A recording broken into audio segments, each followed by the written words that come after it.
पित्रे महाहोबलाचार्यवर्याय पित्रे भजे भाष्यकारं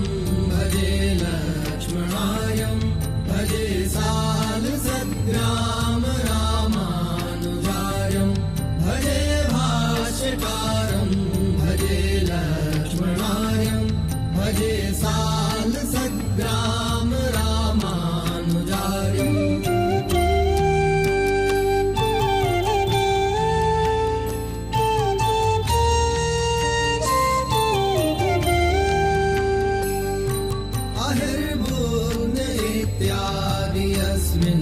प्रमाणं कलौ कश्चिदित्यादिशुद्धं पुराणं वृषाघोषवादादियेनाधरीणं धुरीणं गुरूणां पुमांसं पुराणम्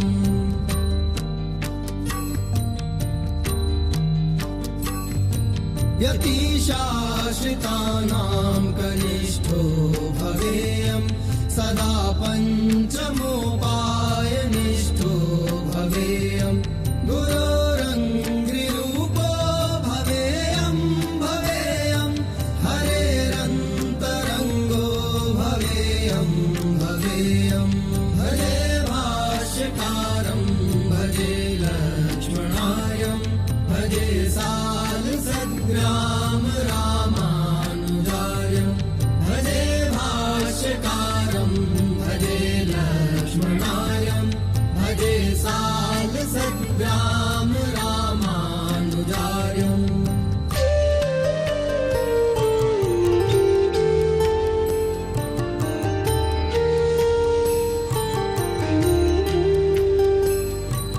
अनन्तो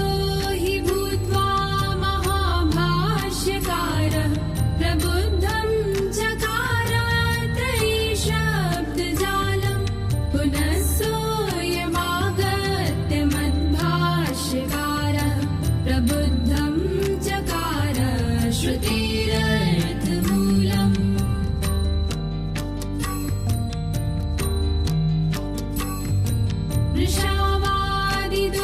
वृषावादिदुर्वादपङ्के निमग्नं गुणाभावहेयस्वरूपादिभग्नं परं ब्रह्म यस्य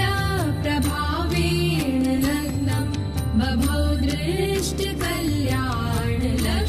दृष्टकल्याणलक्ष्मीवलग्नम् भजे भाष्यकारं भजे लक्ष्मणायं भजे सालसद्ग्राम रामानुजायं भजे भाष्यकारं भजे लक्ष्मणायं भजे सालसद्ग्राम रामानुजायम्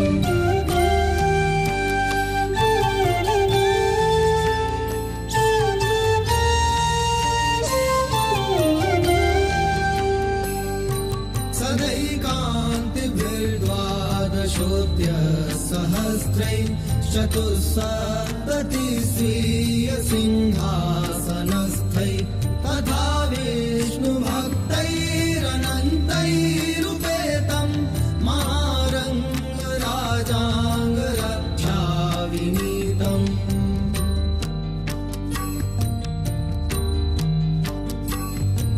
न यागो न योगो न वा तन्त्रमन्त्रौ न हि ज्ञानदानेन भक्ति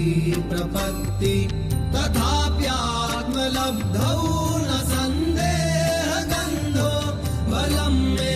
महद्भाष्यकारानुबन्धः भजे भाष्यकारं भजे लक्ष्मणायं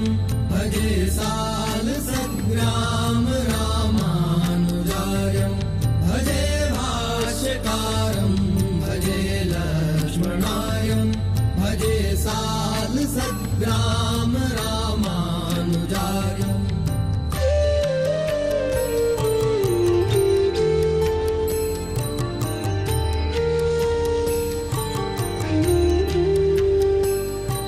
कृतं वा तपुण्यद्बलं वा गुरूणां श्रियः श्रीपते किन्नु साक्षादपेक्षा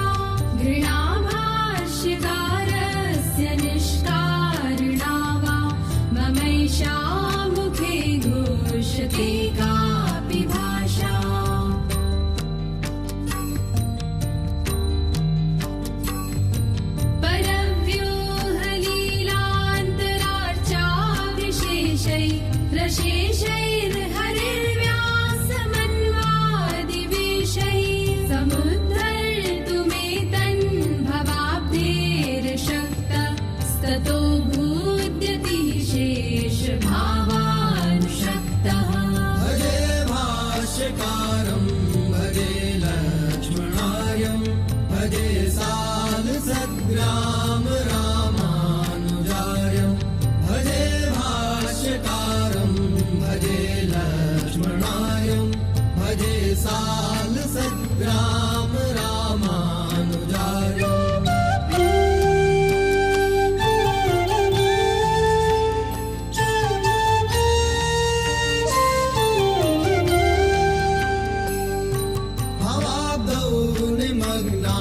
समुद्धर्तु कामः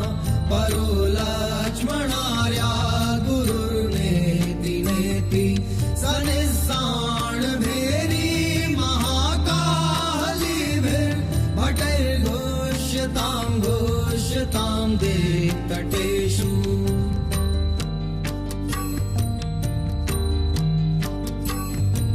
सती ब्रह्मविद्या सुतः शैलदीपो गुरुः पारिजातः श्रितं भाग्यरत्नं ततः कालमेघे स्वयंभो गिराजे प्रसन्ने तदस्मिन्न लभ्यं कुतो नः भजे भाष्यकारं भजे लक्ष्मणार्यं भजे सालसद्ग्राम